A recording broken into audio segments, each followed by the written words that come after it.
Chers amis, dans cette vidéo, je vous propose d'étudier les hypothèses de construction des pyramides par les aliens.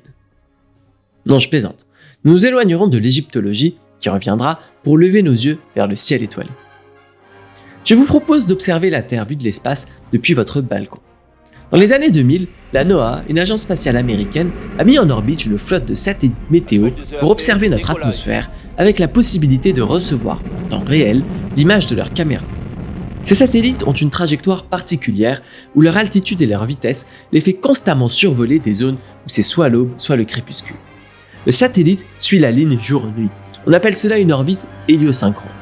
Cela présente de nombreux avantages. Le satellite voit toujours un peu de soleil, donc il n'y a pas à recharger à fond les batteries le jour en prévision de la nuit froide. Et puis il y a toujours de la lumière au-dessus des zones survolées, donc c'est plus simple pour les photos. Bien sûr, il existe de nombreuses autres orbites, géostationnaires, basses, polaires, peu importe, cela ne nous concerne pas pour ce projet. Pour suivre l'orbite d'un satellite, vous avez deux approches. Soit vous êtes ingénieur de vol à la NASA, et là, à partir des lois de Kepler, des paramètres orbitaux à deux éléments fournis par les agences spatiales et des courbures de la géodésie terrestre, vous calculerez les trajectoires à la main, tout en prenant évidemment en compte la pression de radiation solaire, le freinage atmosphérique résiduel, et puis l'attraction liée au passage de la Lune. Évidemment. Soit vous téléchargerez un logiciel type Orbitron et lui demanderez d'afficher en temps réel la position du satellite de la NOAA. Personnellement, j'ai choisi la deuxième solution. En plus, ça a un petit côté Star Trek. Sur le logiciel, nous voyons que le prochain passage du satellite de la NOAA au-dessus de nos têtes aura lieu ce soir à 18 h. Il nous faut à présent construire une petite antenne radio pour capter son signal. Pour rappel, une antenne radio fonctionne de la façon suivante. Lorsqu'une onde électromagnétique traverse une tige de métal, on observe un petit déplacement de charge dans le métal. En mesurant ces charges, on peut déterminer qu'une onde traverse le milieu étudié. Il y a évidemment plusieurs types d'antennes liées au type d'onde et à leur fréquence. C'est dans ces ondes qu'est encodée l'image de la caméra du satellite. En fait, au fur et à mesure qu'il avance, il prend en photo une petite bande de terre qu'il nous envoie. Ces ondes sont polarisées en RHCP. Il faut imaginer que l'onde tourne sur elle-même au fur et à mesure qu'elle avance, un petit peu comme une vis.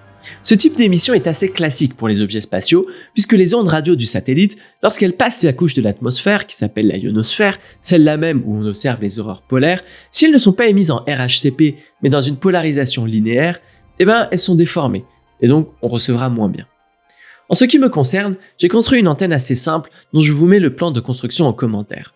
À noter que j'ai également écrit un mini-livre d'une 60aine de pages, détaillant le sujet de façon bien plus profonde, également accessible si vous êtes intéressé. Je vous laisse apprécier la réalisation.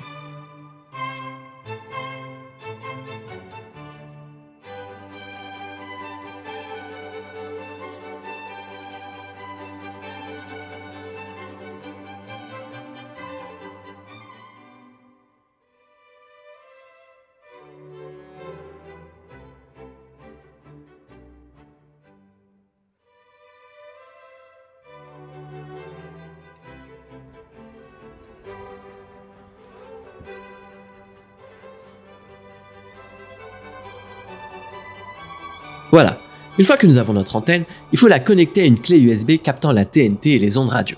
Cela est facilement trouvable sur le net, je vous mets également les liens en description. C'est l'heure. Le satellite va progressivement commencer à émerger de l'horizon et avec lui son doux son. Fermez les yeux, détendez-vous, laissez-vous bercer.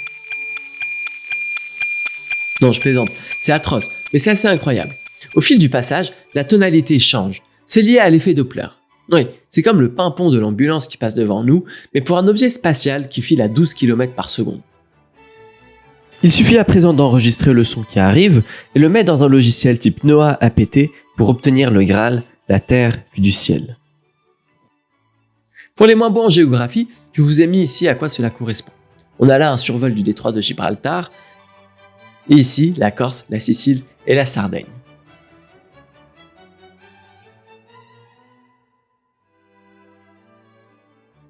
Voilà, beaucoup de pistes d'amélioration peuvent être proposées. Par exemple, j'avais construit une antenne autoguidée, permettant de suivre seul le satellite. Mais bon, finalement, j'ai passé plus de temps à construire cette antenne qu'à m'en servir, donc je ne vous propose pas ce projet ici. Du moins, pas pour cette fois. Tous les plans nécessaires sont disponibles gratuitement dans le lien ci-dessous. Si vous voulez en savoir plus, il y a toujours le petit e-book que j'ai rédigé. N'hésitez pas à vous abonner, et sur ce, à très vite pour écouter la prochaine fois les météorites.